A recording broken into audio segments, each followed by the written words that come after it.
저요. 이동우입니다.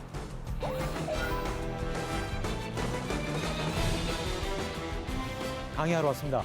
디커플링이라는 강의인데요. 새로운 트렌드가 궁금한 사람들, 비즈니스를 하는 사람들, 새로운 비즈니스의 방법을 생각해보는 사람들, 그런 분들이 아마도 이 강의가 필요하실 것 같습니다. 세상을 보는 관점이 아마 달라지실 거예요. 첫 강은 디커플링이란 무엇인가?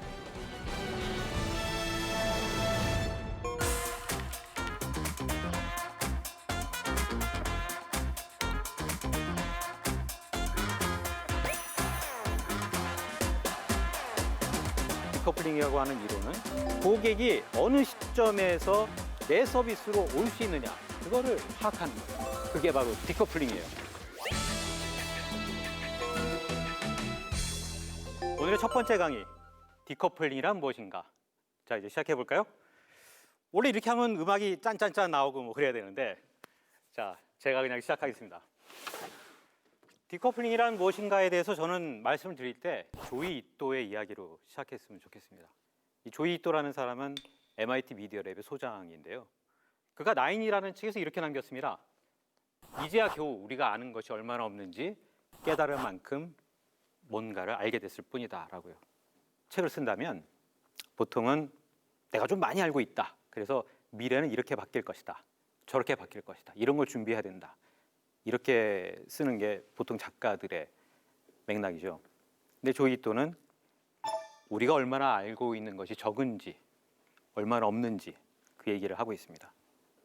근데 우리가 디커플링을 이해하기 위해서는 그 전에 어떤 이야기들이 있었는지 한번 좀 살펴보는 그런 과정이 좀 필요할 것 같습니다. 자, 본격적으로 한번 시작해 볼까요? 네, 저 팔 걷겠습니다. 자, 우리가 이야기해야 되는 세 명의 사람이 있습니다. 막스 베버, 헨리 포드, 그리고 프레더릭 윈슬러 테일러입니다. 찾아보니까요, 이 사람들이 태어난 연도가 거의 비슷합니다. 1864년, 1863년, 그리고 1856년입니다.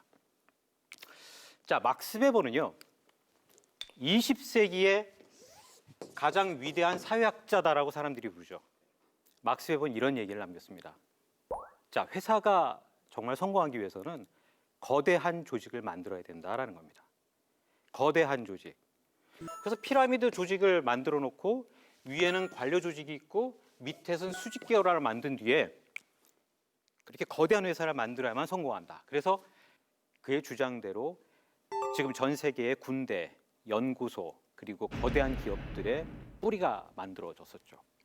여러분들이 지금 일하고 계신 그런 기업이 만약에 커다란 기업이라면 대부분 이런 모양새를 띠고 있을 겁니다. 사원, 대리, 과장, 차장, 부장, 임원, 그리고 CEO가 있죠. 어떻게 해요? 각각의 직급별로 나누고 직급에 맞는 교육을 시키고 서로 문서로 된 것으로 소통하게 하고. 그러니까 여러분들은 아직까지도 그렇게 회사를 운영하고 계신다면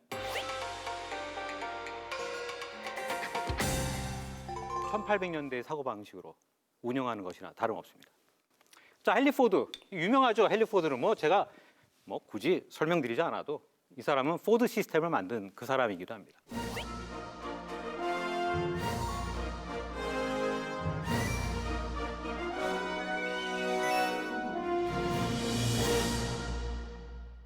자, 그리고 여기에 정점을 찍은 사람이 가장 먼저 태어난 프레더릭 윈슬러 테일러인데, 경제경영서에서 읽다 보면 자, 테일러리즘이다라고 얘기를 간단하게 하는데 저는 이 부분을 좀 설명해 드리고 넘어가겠습니다.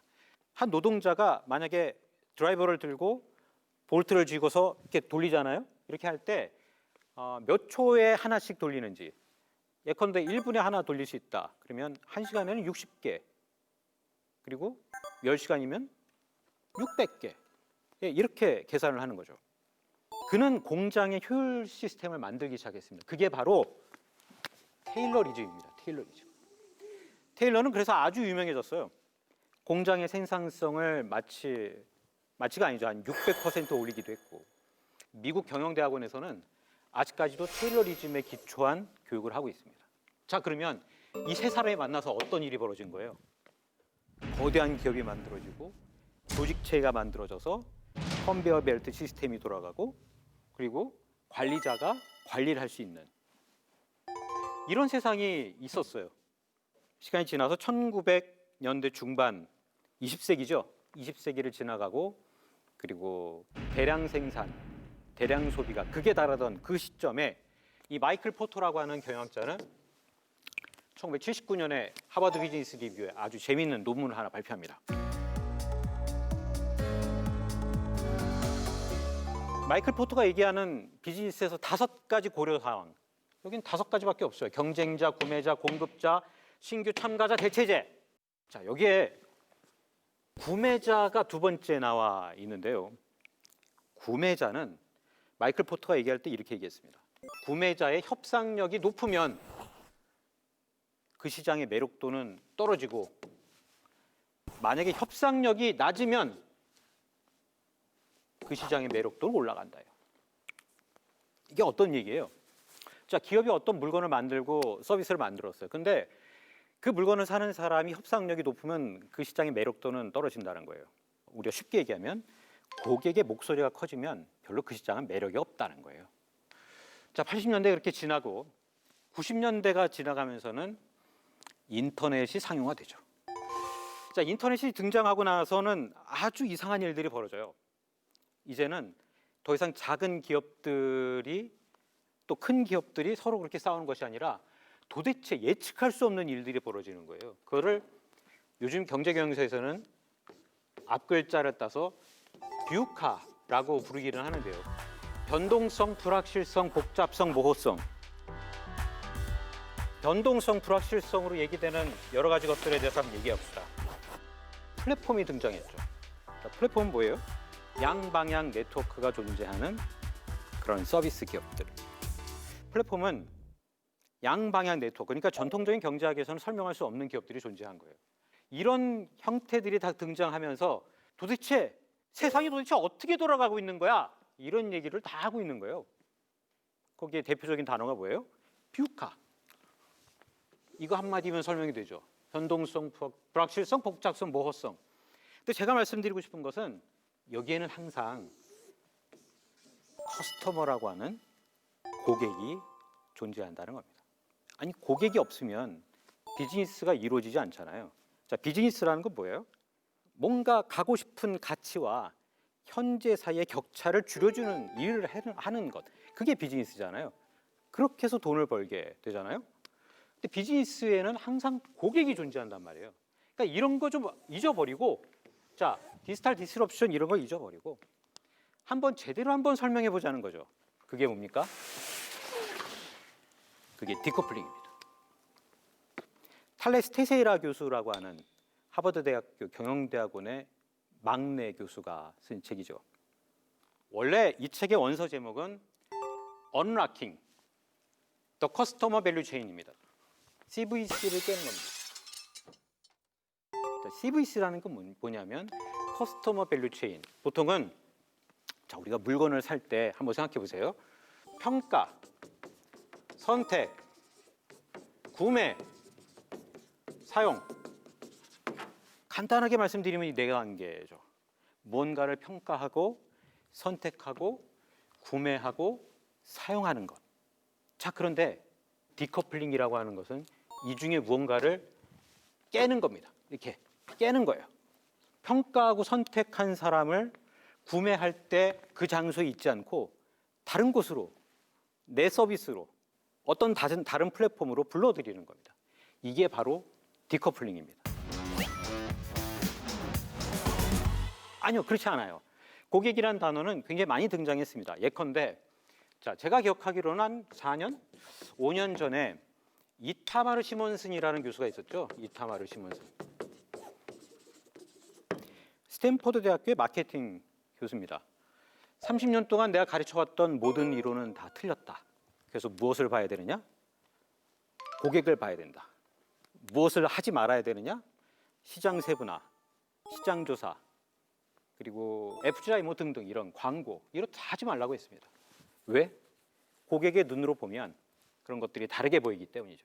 거대한 기업들이 생겨나고 그 기업들 간의 경쟁이 이루어지고 했던 것은 그 전 얘기고, 자, 이제 문제의 본질을 한번 보니까 그 문제의 본질에는 항상 고객이라고 하는 사람이 등장하는데 이 고객은 자기가 그냥 원하는 것을 했을 뿐인 거예요.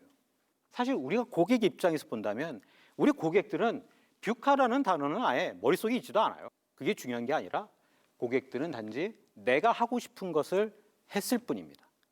우버라는 플랫폼을 이용하고 에어비앤비라는 것을 이용하고 그리고 페이스북, 인스타그램 다 플랫폼이잖아요. 근데 예전에는 전혀 생각하지 못했던 것들이잖아요. 자, 마이클 포터가 얘기했던 경쟁자, 구매자, 공급자, 신규 참가자, 대체제 중에 인터넷으로 생겨났던 수많은 기업들이 존재합니까? 아니요, 존재하지 않아요. 그러니까 1979년이라고 제가 적어놨잖아요. 그죠? 그러니까 뭔가 우리가 시장을 보는 프레임이 달라져야 한다는 겁니다. 그동안에 시장을 보는 프레임은 기업 간의 경쟁력을 비교해서 어떤 기업이 더 센 거야, 어떤 기업이 더 니치 시장을 하는 거야, 이건 거를 파악했었잖아요. 그런데 이제는 그게 문제가 아니라 고객이 도대체 무엇을 하고 있느냐, 고객이 어느 시점에서 내 서비스로 올 수 있느냐, 그거를 파악하는 거예요. 오늘 EBR의 플러스는 한 줄로 제가 정리해드리겠습니다. 적어볼까요?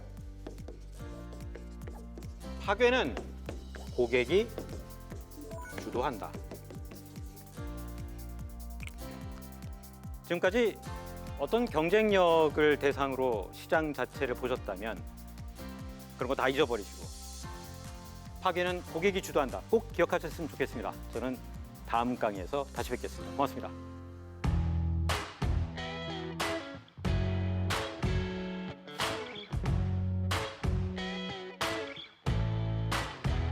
It's like I never loved you, like I was never gonna